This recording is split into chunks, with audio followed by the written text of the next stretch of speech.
You're listening to the premier podcast for men who want to not only be better with women, but want to be better men in general. This is the Come On Man podcast.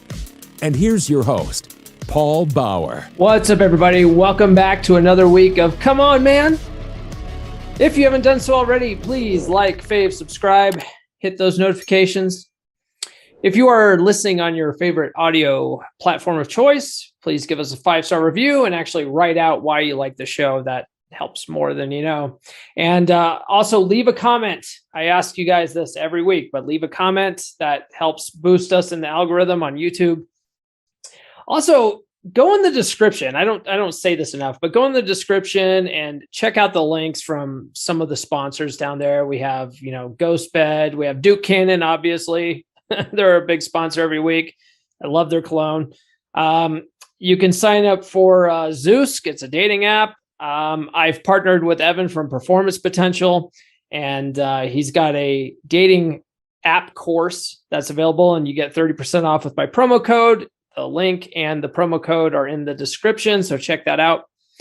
All right. This week is a very special week, guys. It's the 100th episode of Come On Man.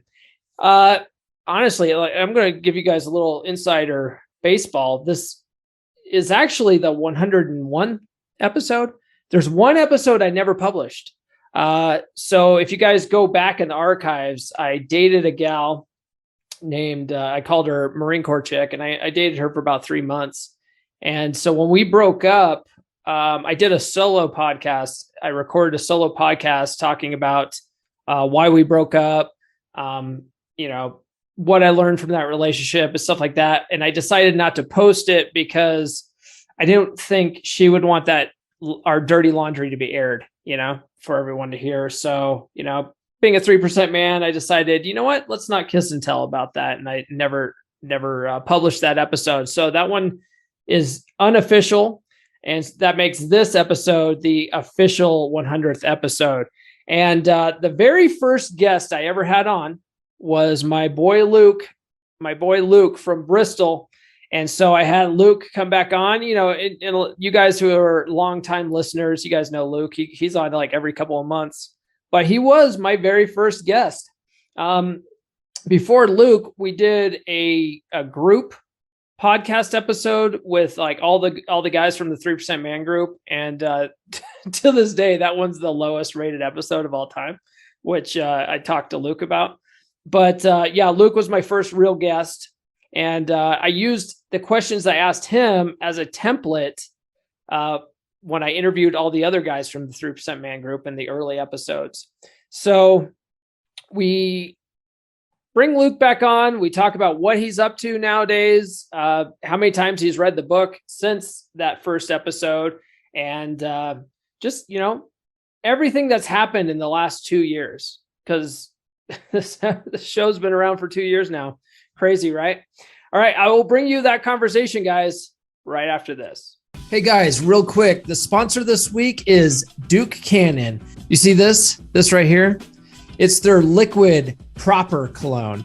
And I've been using this for a couple of years now, and I have yet to find a woman that doesn't love it. It's really inexpensive and make you smell manly as hell. They don't have as many options as they used to, but right now I currently have one for every day of the week. I'm not kidding. This one right here, Lincoln, is my Friday cologne. My Saturday cologne is called Grant. And together, they get the job done, if you know what I mean. Visit duke.comeonmanpod.com or click the link in the description, and you get free shipping on orders over $25. Clicking the link says that I sent you, and you get free shipping. Win-win. You can't beat that, guys. I would call this liquid panty dropper, but I don't think Duke Cannon wants me to say that, so I won't.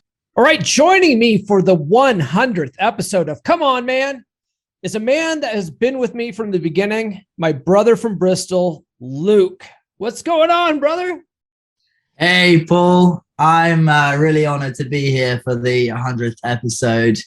Of the Luke and Paul show. The Luke and Paul show. That's it, man. It's always good to see you. I think we're definitely due a catch up. Life is busy, but it's busy for all the right reasons. Yeah, definitely.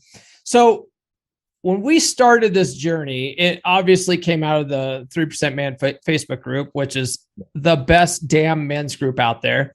And it's free. You just have to have read the How to Be a 3% Man by Corey Wayne enough times to be able to answer the questions. You were actually my first one-on-one guest. We had a 3% group call before your first episode, which is still one of my lowest rated episodes ever. Not your episode, but the group call episode. Lowest rated episode of all time. But you were the very first real guest, man. Man, that was a real privilege to me. It was. And I had a feeling it was going to go somewhere. Yeah. Oh, yeah. I wasn't sure at that time, but it's definitely going places now. So you've since been back on every few weeks to break down various topics. Which one of our episodes was the most fun for you to do? I love doing the Law of Attraction episode with Andrew, but I quite liked talking about the breakdown of the day where I went out to find that 1 in 10, where I was like, statistically 1 in 10 girls like you. Let me go out and find out if that's true. The day that I found the 2 out of the 1 in 10, where I talked about the game, even though I was, quite a novice. Was that the day game episode? Yeah, that might have been the second time you were on, I think, maybe. Yeah, and the frame episode, that was just magic. That must have had good reviews, I'm sure. It did. In fact, it's still pinned as one of like the pinned posts in the 3% Man group, because so many guys in the 3% Man group have a hard time understanding the concept of frame, and a lot of their relationship and dating problems comes down to them not having the right frame. So yeah, I pinned that. I pinned it in the top tab. I was just like, just fucking look at that before you say anything. And I've noticed a lot of those kind of questions have stopped happening now. Yeah. I think I've gotten a lot of feedback from that specific episode, that it's helped a lot of people. I've had people not even a part of the 3% Man group comment on other TikTok videos that I put out saying, hey, that episode on frame was really good. I've shared it with my friends and stuff like that. So yeah, that one is really good. You want to know what my favorite episode with you was, though? Let's go. There's been so many good ones. It was our episode we did on how to create the ultimate online dating profile with you and Morgan May and I. Oh yeah, that was good. I actually completely butchered the formula on that and completely told it wrong, but it was fun. It was a great episode. Yeah, I mean, you shared your dating profile, the one you had at the time. You were in the process of revamping them because you had just gotten some professional photos done. You had some kind of online dating profile coaching done, so you're changing your profile like verbiage a little bit. Yeah. And then so you shared with us like sort of some of the things you had. Some of the stuff like Morgan said that she was looking for, though, sort of went against what we've learned in some of these other books, right? Like Atomic Attraction and stuff. She's a nice girl. But Morgan, no. I like you, but no, I disagree. She did like your ab shot photo, though. She did. Actually, that gives her a point or two. Yeah.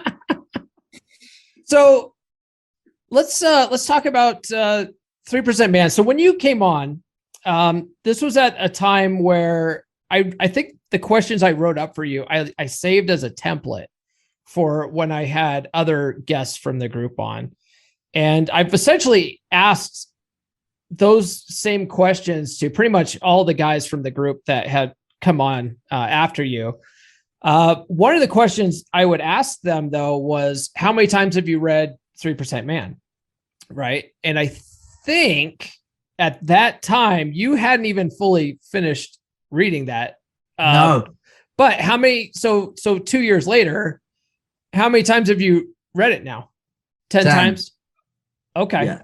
And I'm, I will continue, but like I've got this shit down.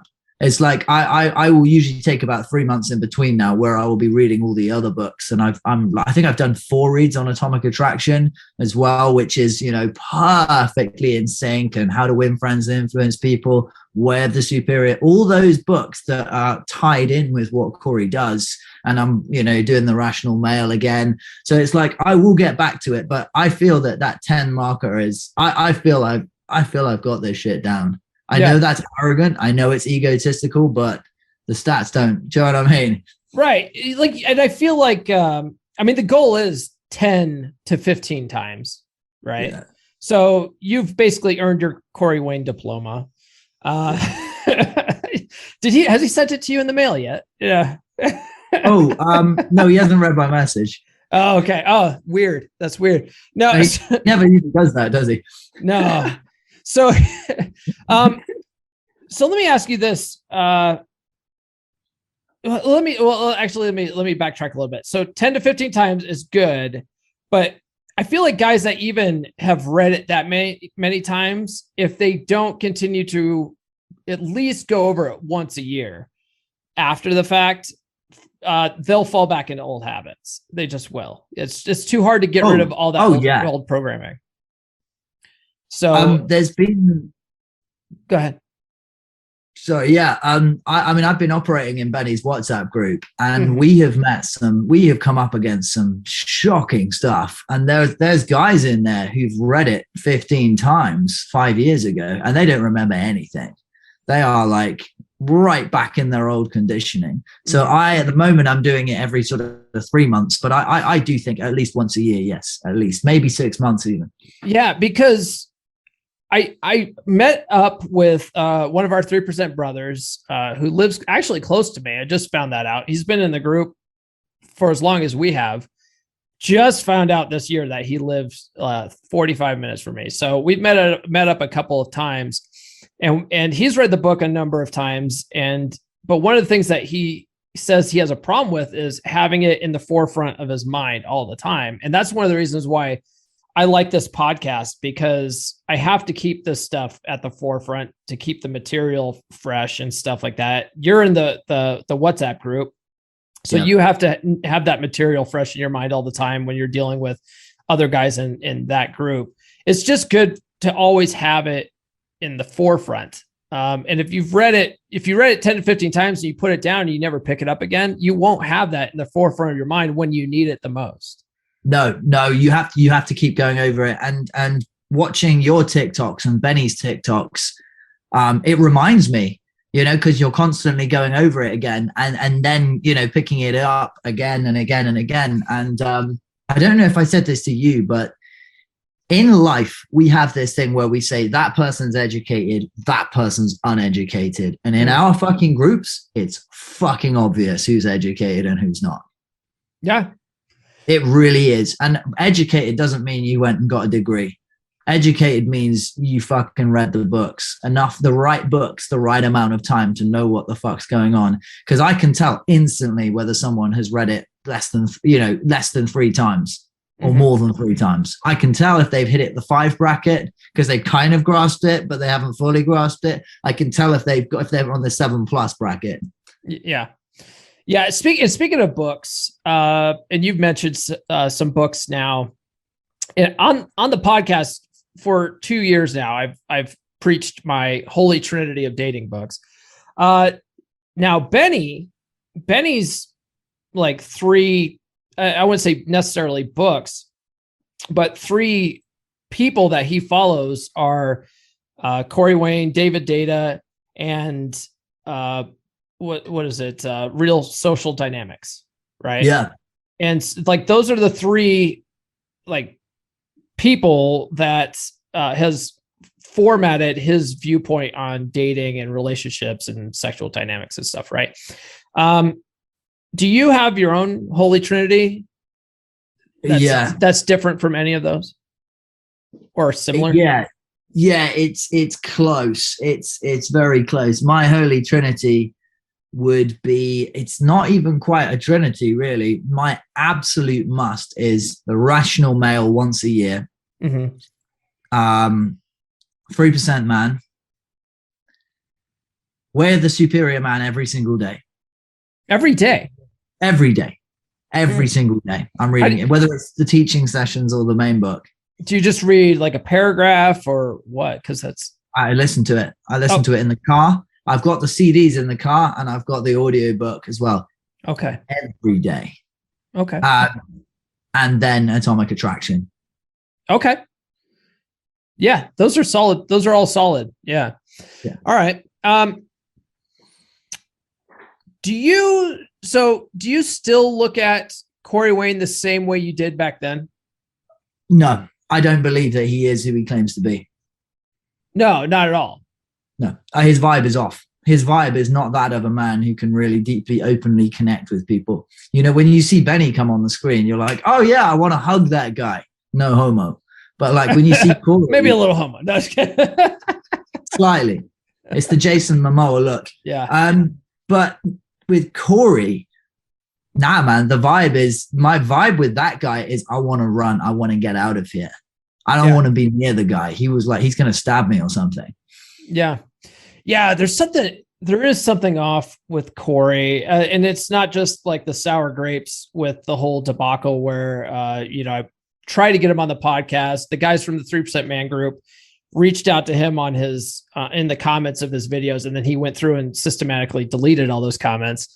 But also if you just pay attention, right, he's got this promo on his channel where he's promoting his books about how to be an alpha male, but the way he's standing, talking, his body language does not come across as someone masculine, like someone that's like, that you feel is a trustworthy subject matter expert on that. And his book is really good though. I don't want to, shit all over him too much. Like his How to Be a 3% Man book is solid. It's definitely worth the read, but the man himself, I don't know. And Rollo, who's been on the podcast as well, Rollo Tomasi, author of The Rational Male, he commented on one of my posts about him one time, even saying like, dude, Corey's all brand, always has been. He's always about the brand. He's a good salesman, And Rollo is a good example as well as a guy who his vibe is very pure. It's very calm. Some of the guys he hangs out with, I might not invite to dinner. I'm not going to lie. But sure. Rollo, I love Rollo. Yeah. Well, Rollo he's a down-to-earth dude. He's written, what's he on now? His 5th book that just came out. And that came out quick. And even though, he was gracious enough to come on my podcast and stuff like that, if I DM him on Twitter, he'll reply to me. I was reading his religion book and I had questions about it. I was like, hey, in this chapter, you mentioned blah, blah, blah. Can you explain that better? And he, I swear to God, for an hour sent me DMs, just explaining everything, just breaking it down for me. He didn't have to do that, but Rollo's a good guy, Rollo is a good guy. And I've heard of guys in our group, I think you might have known a few of them, who've actually written to him and wasted his time and asked for his advice and then not like the advice that he gave. Because Rollo's advice is, spin those plates.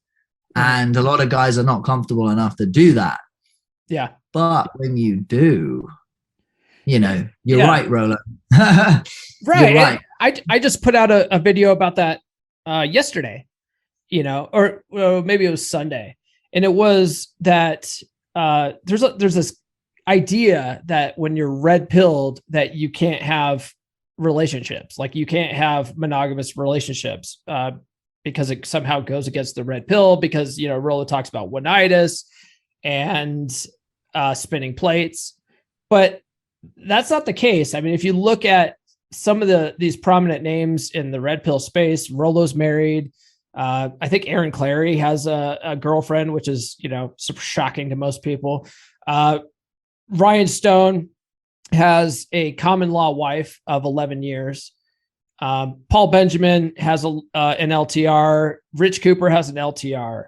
Like these guys have spun the plates to find the right plate, and that's perfectly okay. It doesn't make them purple pilled or blue pilled or whatever to have one girl, and you can have one girl and not have one itis.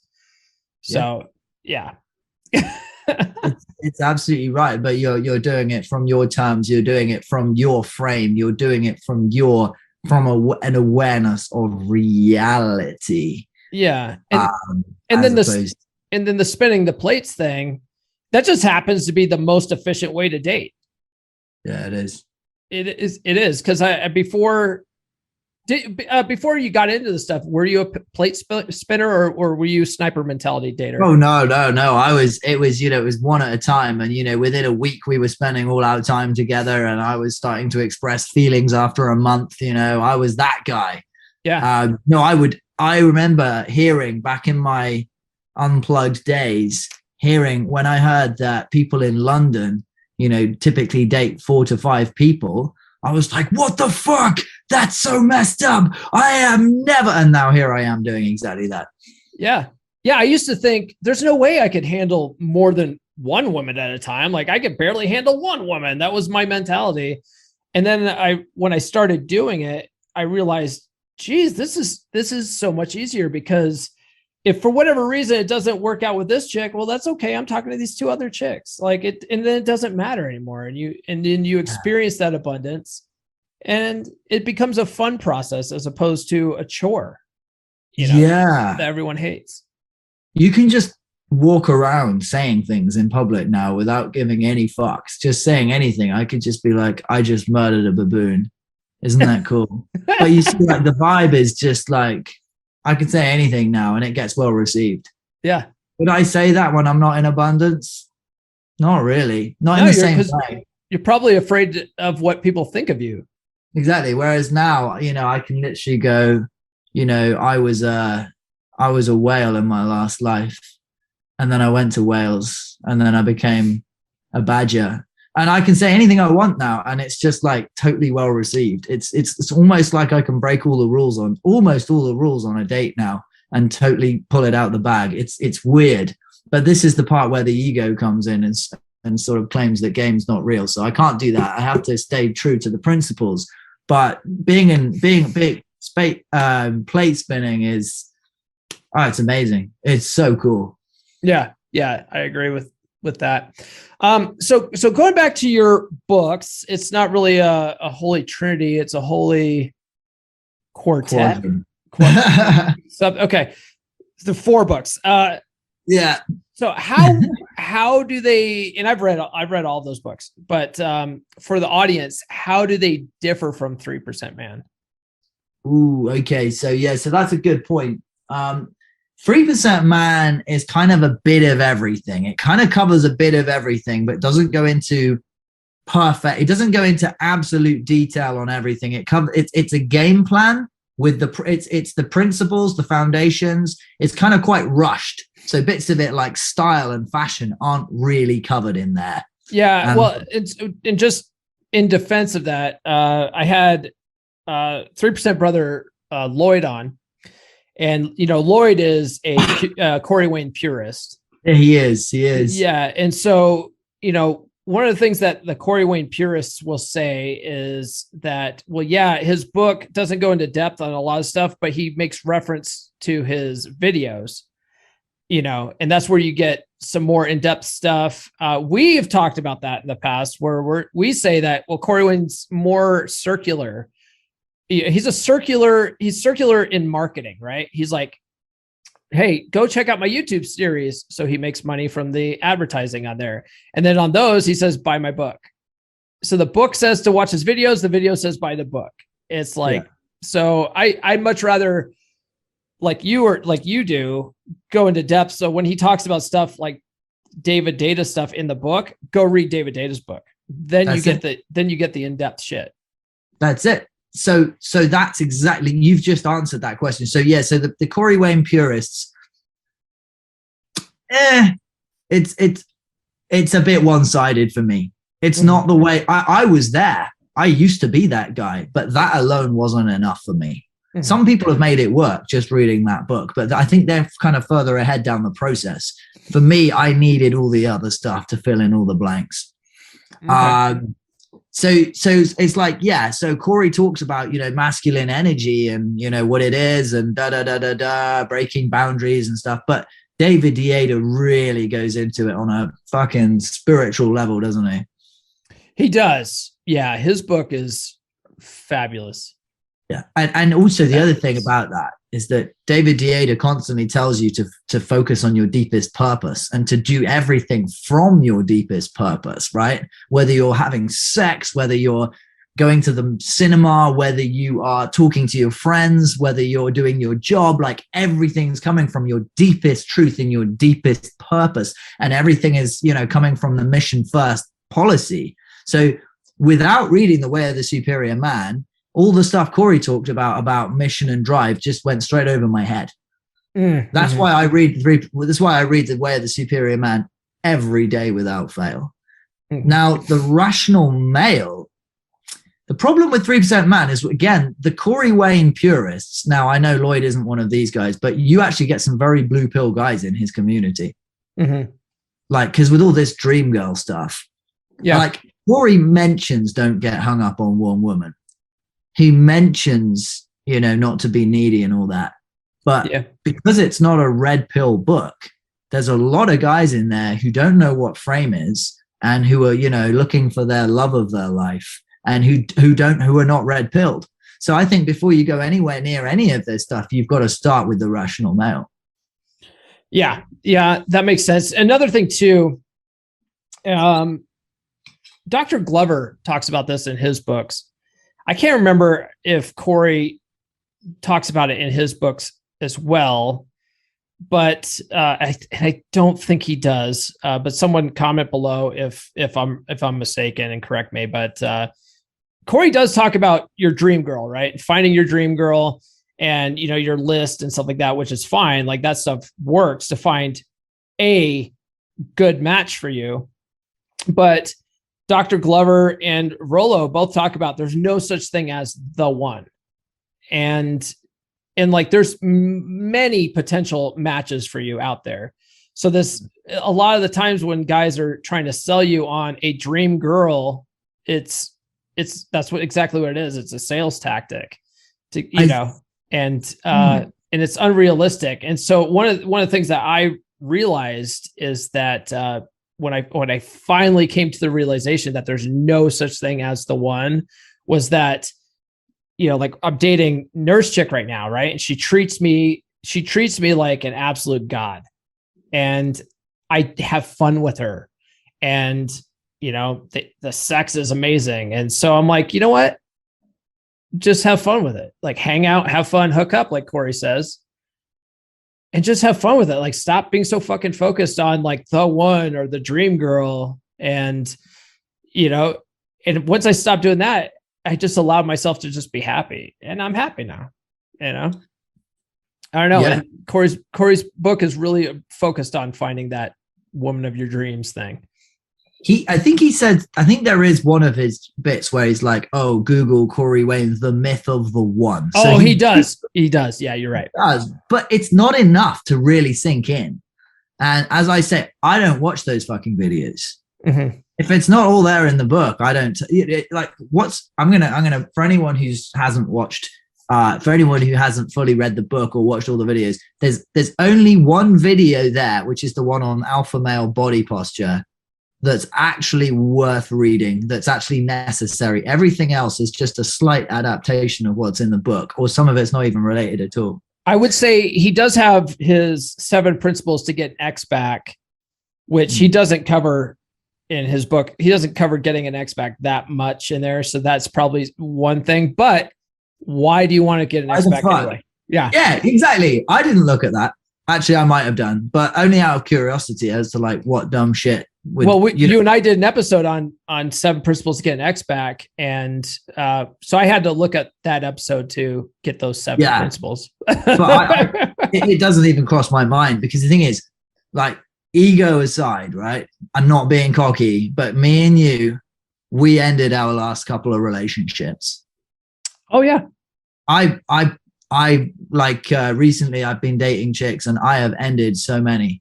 You know, when you really have got this shit down, you see all these guys on the page going, hey, this is how you walk away with your head held high. Like they've like fucked up big time. And they're like, this is how you walk away like an alpha male. And it's like, no, dude, if you're an alpha male. She dumped you, bro. Yeah. Exactly.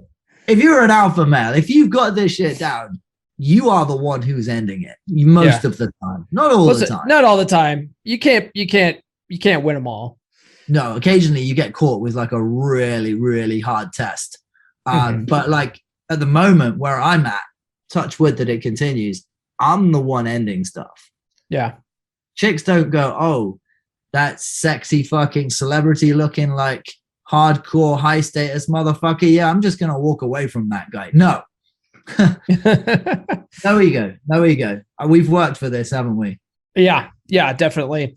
So let me ask you, and we've had conversations about this before, but from these other books, what techniques from some of these other books worked better for you than Corey's methods? Oh. Techniques work better. I'll start with one while you're thinking of that. One thing Corey says to do is after a date, don't call or text a girl, wait a week, and then reach out again to try to set another definite date, right? So like basically you end a date, then fucking no contact for a week, and then you set another date, right? So he's like, it might be a week and a half before you see her again, stuff like that, right? And she needs time to wonder about you. I have lost so many chances with second dates that I probably didn't need to because I was testing that theory out. What I ended up finding worked best for me was Dr. Robert Glover's recommendation, which was after a date, you go home, you let her wait all the next day until like the end of the work day, right? Because you're busy, you're at work. And then you send her a message like maybe 5 or 6 p.m. saying, hey, just want to let you know I had a great time last night. And that's it. Then you wait about 2 to 3 days to set another definite date. And so that's like, it lets her not wait. It lets her wonder about you for the next day, but not too long. Lets her know that you did have a good time. You don't get specific about it. And then you still give her a little bit of time to wonder about you and think about you. And then you reach out by like the second or third day after that. It's like the perfect sweet spot I found. That worked out so much better for me than Corey's method. Do you know, Nathan gave me Nathan DeLeon, our brother Nathan, came up with an amazing technique for that. Okay, so there's two techniques, and they both actually come from people, not from books. Okay. So after you've had a successful first date, and it's good, and she loved it, and she's, kissing deeply, and that it's kind of on for the next date, and it's like the passion, the sparks are there, and it's like you've tried to go into your car like 3 times, but you're making out more, that it's on. Right. Here's what you do. This is the best of both worlds. So your technique sounds good. I approve of that. I think that's good. Yeah. What Nathan said, this is just genius. Nathan said, you turn around to her and go, cool, send me a message. Oh yeah. You tell her to message you. Yeah. Like I got one today, this afternoon, from the girl last night. The girl last night said, definitely next time, because I was like, sort of escalating in the parking lot. And then I said, great, shoot me a message and we'll set it up. And so she waited, she got anxious, and she starts thinking about me and wondering about me. But then she knows, instead of just giving up and going, okay, it's fucked, she knows like, oh, he said, send me a message. So now what do? Every time they've sent me a message. Yeah. Every time that's worked. So Nathan's methods worked every time, like 100% success rate. Yeah. I mean, then you can wait the 3 days if you want, but it never is 3 days. They will always reach out the next day if you've told them to. Yeah. Even if that means they say, hey, I think we're looking for something different. Or sure. If they say, I think you're a complete idiot, whatever. Like that technique works because you're not the one chasing them. You're not the one coming at them being needy. You just go, yeah, cool, send me a message. It also is a good test of interest, I would say. Like because if they're not interested, they're not going to text back. I want him to chase me. Oh yeah. One of those chicks. Of course you do. The other one was Benny Lichten Walner's line, and I still see idiots getting this wrong. Oh no, Corey, the book says don't confirm. The book says. Have you? Yeah. Oh, that's another thing. I always confirm. Yeah. Yeah. Dave Parada. Yeah, exactly. So that way works. But Benny's one is I like Benny's technique. The what did you pick? Can't wait to see what you pick out to wear for me. Yeah. That's genius. I mean, it will get shit tested. But what I do when they shit test is I just completely ignore the test and go, great, see you at 7. Do you know what I mean? I just ignore it. I'm just like, see you soon. Yeah. That's how I started confirming that way once Benny told me that one too. Yeah. Oh yeah. That works. Because if you don't confirm, like, you're not living on this planet. Like, you clearly, if you're a guy who believes that works, you've never been on a date. There's so many guys that will follow Corey's no confirm to the letter because they think somehow it makes you come across as needy.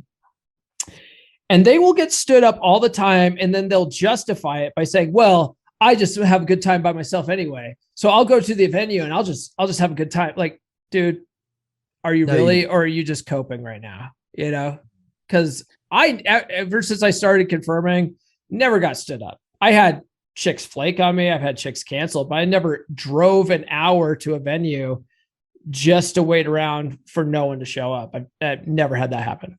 Oh yeah, that's another one that I'm doing now. If I'm doing one where I have to drive like more than 20 minutes, I will send a message as well. If I'm driving like an hour to meet someone in the middle, or if I'm going to their area for whatever reason, I will say on my way. If you think they might flake, I will say on my way, like 15 minutes before I leave the house, to see if they go, oh, actually my sister and my dogs had a tumor, and my sister's coming into town, and my grandma's, doing an ice skating contest. Do you know what I mean? So it's like, I give them the chance to flake if I think they're going to flake. Like, I know I'm the shit. Yeah. And I know that me confirming a fucking date does not make me look needy. It doesn't. No. It really depends on how you say it. Like Benny suggests, right? When you tell them, I can't wait to see what you picked out for me. Well, shit, if they don't respond to that, they don't reply to that, you just don't show up. And then you're the one standing people up, if she does show up magically, but she won't. If she's going to be there at the date, she'll reply to that text. Yeah. If you've got things going on in your life, that, a girl not turning, like the idea of a girl thinking that you are, whatever she may or may not think, or whether she does or doesn't turn up, is not important. All that's important is that your time isn't messed around. And especially if you've got other options with women, you wouldn't even think twice about that. And if you've got other options with women, you wouldn't even think about like, oh, waiting 5 days after a date. No, you don't. It doesn't, like, oh, so you've just taken her out, you've shown her your value, you've given her the time of your life, but like, oh no, if I text her now, I'm done. No, not fucking at all. Yeah. Well, who the fuck thinks that? Right. People without abundance. That's who. So a question I used to always ask guys, and I'm sure I asked you on that first episode, which is, what was your last aha moment you got from reading 3% Man? So let me ask you, how long has it been since you read 3% Man? It was about a month when I completed the last one. About a month ago? Okay. Did you get any aha moments out of that last read? Or was it just... There was quite a few. Oh, was it? It was really the avoiding all heavy topics. Keeping all heavy, like staying out the gray areas, so like no heavy topics at all, and keeping the whole thing uplifting and playful the whole time. And that was one of the things that I had a hard time in the beginning doing, because I've told people this before. I was raised in a politic centric household where, my family used to watch Fox News like most people watch football, So I was always into the politics scene, which a lot of dudes are. And it's so easy to start getting wrapped up in politics, right? What's going on around the country, what's going on in the news, when that is just a shitty date topic to bring up. Like if you're trying to keep things upbeat, don't talk about all the doom and gloom in the news, man. And that was a hard habit for me to break. Yeah, that's it. Like and kicking it back to her after a couple of playful exchanges. There were a couple of other things, but I can't really remember what they were. Like I know I DM'd you at the time, but there were a lot of breakthroughs. The thing about this is we've got our education of reading. There are certain things that until you're actually in that situation and it happens to you, you don't realize what it is. And then your mind just glosses over it as words. But now once you've had the experience where it's like, oh, that's what he means. Every time he says that, you're taken back to that painful experience where you said something you shouldn't have said or did something you shouldn't have done. Yeah. Well, that's why it's so important for guys to not just read these books and then reread them and not do anything about it. Like, oh, I'm not going to go out in the dating scene until I've read it 10 times. Dude, don't do that. Like you need to be going out and practicing this stuff as you're learning it so that when you do read it again, the stuff sticks better, and you have experience to back that shit up. Because the experience is what really hammers it home. Well, that's the thing, because what I love about what Rollo said is the bit about like nature versus nurture. Do you remember where he talked about Mozart was, he was born into a family. His father was a famous violin teacher who wrote method books. So his process of trial and error started a lot younger, but it everybody's process is trial and error. Those natural alphas, they were just born into a better place. They had a head start from you because they had girls around them from a younger age. Maybe they had like loads of younger sisters who always looked up to them and followed them and, were able to tease with them and play with them in ways that someone like me with 2 older brothers who was at the bottom of the food chain didn't have. So somebody who was, the oldest child with like 4 younger sisters who were always in his frame, always looking up to him, that guy's going to expect things to go well, and he is going to get it. Mm-hmm. But his trial and error would have started at the age of 3, whereas somebody else's trial and error might have started at 38. Yeah. But it's all trial and error. We're all error correcting all the time, like you fucking drive over a massive pothole and you go, oh shit, next time I see one of those, I'm going to avoid it. Mm-hmm. Right. Can't change the past. So exactly. So this whole process, like the actual trial and error, because me and you, we've come up with a whole load of concepts of our own, haven't we, over time? Through it's like me realizing that Uno, every single time I play Uno, it's followed by sex. Well, dang, Yeah. Mine was always, I would invite chicks over and we would play Jenga. Yeah. And that probably always, because, the high vibration, the fun experience, the excitement, the joy, getting out of your head and into the moment, while fun creates connection and fun. Well, what happens when you get connection and fun? Yeah. Well, also, so what worked really great with Jenga is I have a breakfast bar around my kitchen. And so I would set up Jenga there so that we were sitting next to each other. Right? We'd pretty much end up having to stand though to play.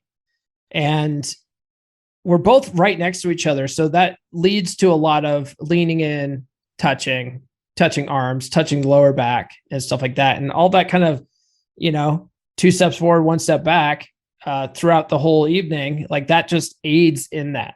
And the next thing you know, by the time you're done with like a game or 2 of Jenga, like your clothes are off. So three games is the most. I think 3 games is the most I've ever done. Mm-hmm. 3 games of Uno would be a lot, I feel like, but yeah.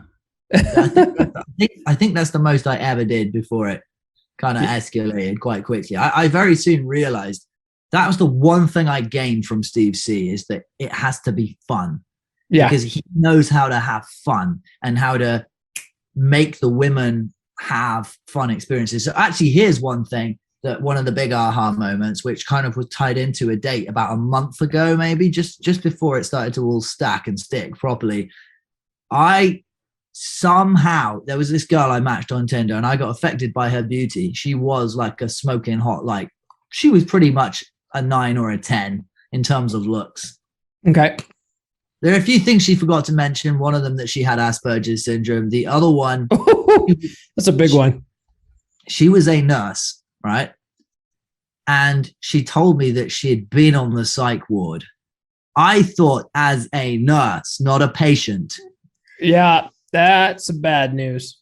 So somehow she convinced me to, because she had a kid, she was like, oh, I can't go far from my house because my child's at home. Can you come to my area? Somehow she convinced me to come to her area. And then I thought that meant go to the bar together. But she was like, great, I'll meet you at such and such time for a dog walk. So she convinced me to come all the way to her area, which was an hour away, maybe even more, and go and walk the dog in the woods. And it's the same walk that she does every day at that place and time.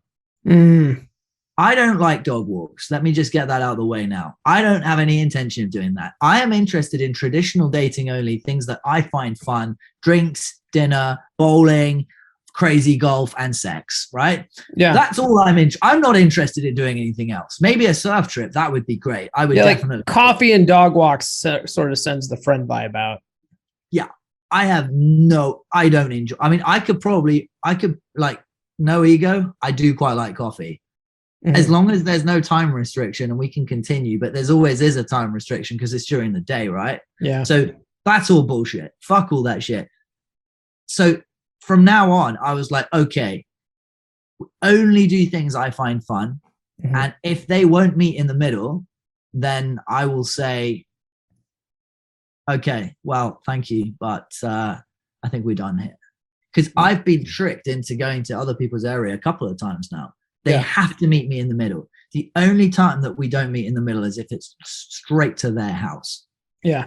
Yeah. Benny was really big on meeting in the middle because that shows their investment level too. And if they're not willing to meet you in the middle, they're not invested, and it's largely a waste of your time, or it's going to be a waste of your time.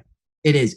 And as I say, unless it's straight to her house, and it's not like going into her house for 5 minutes before you go somewhere, like to the house. The date is at the house. She's cooking. She's providing drinks. And she's going to call you daddy. No, like, do you know what I mean? Unless you're like 90% certain it's going down. Yeah. Don't do it. And it has to be stuff that you enjoy. I hate going on dog walks. I couldn't give a shit about that stuff. I am only interested in what I'm interested in. And if a girl doesn't want to do things that I find fun and it's not done in my frame or a collaborative frame, perhaps, let's say, if she doesn't want what I want, she can fuck off. Yeah. Yeah, definitely.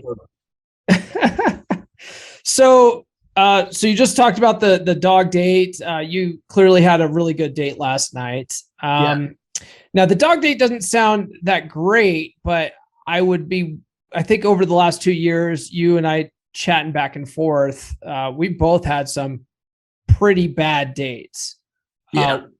What was the worst date you've been on since that first interview? The worst one. That one was pretty bad. It turned out that she's like a hardcore feminist.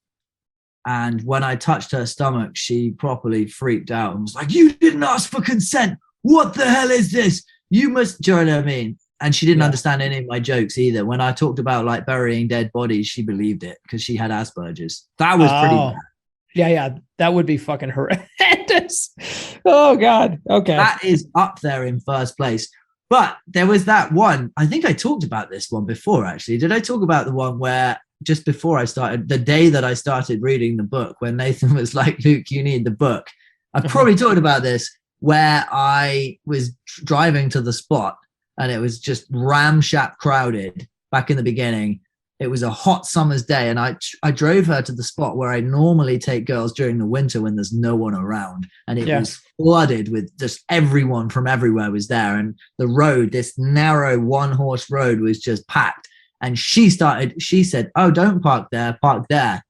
Whereas if I'd read the book, I would have already passed that test. I would have been like, no, I know what I'm doing. Like, just go with it, kind of thing. Yeah. Didn't book a table anywhere. Another mistake. And then in the end, she just dictated the frame of where we went and what we did. And yeah, that date went horrifically wrong. Oh, okay. So my worst dates, I actually did 2 podcasts, or I did 1 podcast episode on 2 train wrecks. The 2 train wrecks episodes, like one of the very first episodes. There was a needy chick who on our date, it was a first date only, so drinks. She was actually crying on the date, right? Like, and so that didn't end well. And then when I got home, she was just like, "I think this could work. Like, just give me another chance," and stuff like. And I was just like, I ended up having to block her, right? And then there was blackout drunk chick that actually came to my house.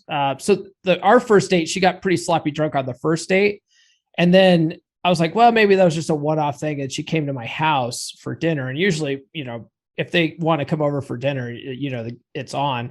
Well, she ended up getting like sloppy drunk at my house. And I was like, this isn't going to happen, because if she's like that toasted and like we end up doing something, like that's how you get rape allegations and stuff. And I'm not doing that. So she ended up like, I had her sleep on the couch, and, after that, didn't speak to her again. But since then, honestly, it was a date with nurse chick, and it wasn't anything bad with nurse chick or the date itself. It's just what happened.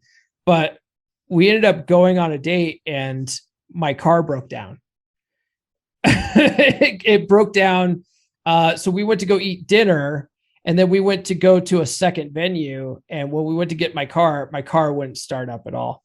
And so I had to call roadside assistance to come and try to jump it, and jump starting it wouldn't even work. So it was a problem with the alternator. So we ended up having to, have it towed to the local dealership. And this was on like a Saturday night. So dealers aren't open the next day. So I had to like drop my keys off. She ended up letting me borrow her car. And so I borrowed her car like Sunday and Monday and stuff like that while the dealer worked on it, stuff like that. But I had to just like play it cool. Like, oh yeah, well, truck's not working. I guess we're walking to the next venue. So we ended up walking to the next venue, had a few drinks, had a good time and stuff like that. In the back of my head, I'm just like, fuck, what am I going to do with my car? But on the outside, I was playing it cool. Like, it's no big deal. Like, I got it handled. And she was just like all over me in the parking lot while we're waiting for the roadside assistance people to show up, because she just thought I was handling it so well. So the date ended up working well, but the shitty part was that my car broke down in the middle of the damn date. I like that, because I like how you handled it. And it really is a choice, isn't it? Choosing not to freak out. Yeah. In the moment, you've got like, okay, do I let the tension build up? Do I let the knots in my stomach and go, fuck? Or do I just go, this will be an adventure. Let's do such and such. Mm-hmm. Or, okay, cool. Well, my insurance company, I don't know the number. I'll fucking Google it. Oh shit. Okay. I've got no service. Okay. My phone's dead. Is your phone? Can I use your phone? Or like, can you Google it? Okay, cool. Like, does that make me look beta? No, it doesn't make me look beta. Like, okay, my phone's dead. Cool. We'll use your phone. Okay, yeah. Shit, we're going to have to use this girl over here's phone. Cool. Sally, have you got Wi-Fi? Do you know what I mean? You're just like, okay, we're going to fucking handle this. I love that. Yeah, it comes down to frame and how you handle stuff. And if you like lose your shit in the moment, like how can they trust you to be, the leader, the man, the masculine fucking dude in the relationship if you can't even handle simple problems in life? Because everyone has problems like that in life, Yeah, it's going to happen. And a lot of this stuff can be mitigated actually by just booking the first table in the first venue. Yeah. So you have some sense of certainty of where you're going and what you're doing. Yeah. Do you know what I'm saying? That takes away a huge amount of the strain. I don't do that at the moment because I don't know. I don't feel I need to. Mm-hmm. You know what I'm saying? Like well, with girls that I've been seeing for a while, and like on like a Monday evening in like a quiet bar, no. But like that's always if you really want to make certain, like booking a table in that first venue, it eliminates all doubt. Yeah. Well, it's just a part of like having a game plan and being decisive and being someone that she can rely on, like that, all that stuff is leadership shit, And that's interesting, because I was going to make a video on leadership recently, and we're right into it now. This is one of the big ones that I've learned, is that if you are the leader of like a lot of people in our sphere, I find them disappointing because they only do this stuff to get girls. Mm-hmm. If you do this for yourself, so you lead your own life, you are always the leader of your own life. You don't go, oh my God, oh shit, that thing just, oh no. Like, you're like, okay, problem. There's the solution. Great. Do you know what I mean? So you're constantly leading yourself, reserving tables for yourself, like booking parking for yourself, like, constantly leading your own life. Yeah. Being the absolute boss of your own life, being in control of not being the passenger in your life, being the one with the remote, being the one who leads yourself. You will instinctively do that around others. Yeah. I since learning this stuff, I don't just use it for dates, setting definite dates with people. I do that when I'm setting podcast interviews. I do that when I'm, scheduling meetings, for my day job and stuff like that. I'll ask people, like, when are you free? When are you free? Okay, perfect. Let's do this at this time on this day. I do that kind of shit all the time. So it's definite. When it comes to my kids eating, I don't ask them where they want to eat. Just like I don't ask Nurse Chick where she wants to eat. I just tell the kids, hey, we're going to this restaurant tonight. Right. Nurse Chick now, though, knows that I will just pick a place. So if she really does want to eat somewhere, she now knows to suggest a place. So she'll say, let me take you out tonight. Like, I was thinking going to this place. She'll tell me, and I'll go, you know what, honey, that sounds good. Yeah. That's why the phrase where you say, let's meet blah, blah, blah, and do da, da, da. And then that's why at the end to say, sound good. Because that way you're giving them the wriggle out as well. You're like, decisive, let's meet here, this time, this place. Does that sound good? Or sound good? That way you're not fully bulldozing them, but at the same time, it's like, oh, a man with a plan. Yeah. Because I'm hearing all the time that so many men don't have plans. They don't know what the fuck they're doing. They don't. Ever since I started, and I follow Dr. Glover's advice where I tell women when and where to meet me. But I ever since I started doing that, great. Oh, you're free on Tuesday. Great. Meet me at this place at this time. It's almost an immediate yes.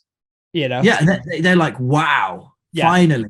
99.9% of the time, every once in a while, you'll get a shit test where it's like some chick will be like, well, damn, you're very demanding, aren't you? And I know what I want, and then they'll go, and then they'll say, okay.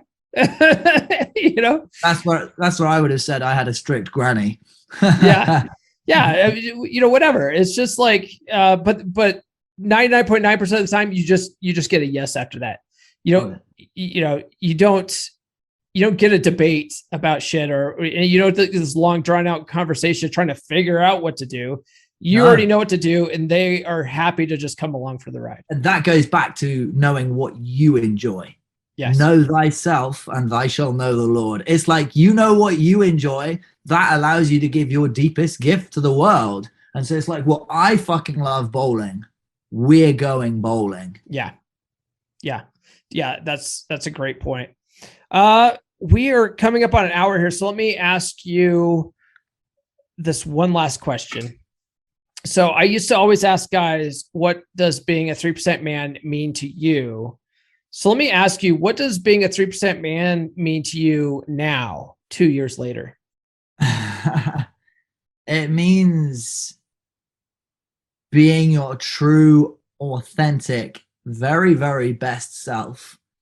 It means doing the work on yourself and really being honest with yourself and seeing. It means filling your cup raising your vibration and letting those good feelings and good vibrations spill onto everyone else, whilst being highly conscious of everyone around you and having fully mastered the principles of how to win friends and influence people, as well as the techniques that we learn in game. That's what it means. All right. Yeah, I like that answer. You've mentioned How to Win Friends and Influence People several times now. I know that's like one of your favorite books. I've listened to it twice. How many times have you read that? Three times. And I intend to get to like 50. 3 times. Have you read 48 Laws of Power yet? No, but it's on my list. I know I have to do it. So I'm listening to that now, and it popped into my head that like How to Win Friends and Influence People is like the Jedi, methodology of getting what you want in life. Whereas 48 Laws of Power is like the Sith method, right? Like it's dark and deceptive and stuff like that. Whereas How to Win Friends and Influence People is like building people up and making people like you and shit, right? They're both excellent books. One thing I would say about the 48 Laws of Power, though, is you don't have to be that douchebag. One good thing about that book is you could see if people are using those types of things on you. Yeah. But go ahead. It's next, along with Never Split the Difference and Atomic Habits. Those are next. Oh, okay. I haven't read Atomic Habits. Do you know what the gist of what that's about? Something about forming habits and creating habits and tracking habits. Like it's a very non-bullshit way to fixing your habits, and you're setting up a life where you stay on track and you understand, how like it takes 24 days or whatever it is to create a habit or something like that. Okay. It's not written by Chris Canwell, the author of Atomic Attraction, though, right? Someone else. No, I think it's someone else. Everybody raves and rants about how good it is, but okay.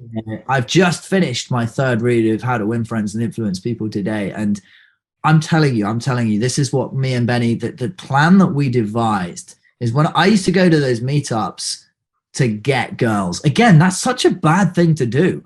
Mm-hmm. And I would be that guy who just snipes in, goes straight for the pretty girls. Nowadays, what I do is we don't give too much attention to any one particular person, but I raise the vibration so much that it's spilling out the good vibes. And I'm just like, oh, hey, how are you? And I would literally pretty much just go straight for the dudes and just have the dudes responding. And then you're straight out of that scene in Atomic Attraction where you're there in the bar telling the joke and like 12 guys are laughing, mm-hmm. crying with laughter. And then what do you think the girls are going to do? It's a status thing then. You're building status at that point. Yeah, and you've got past the gatekeepers. Not that that's what I'm there for, because I only go there to fill my cup. Right.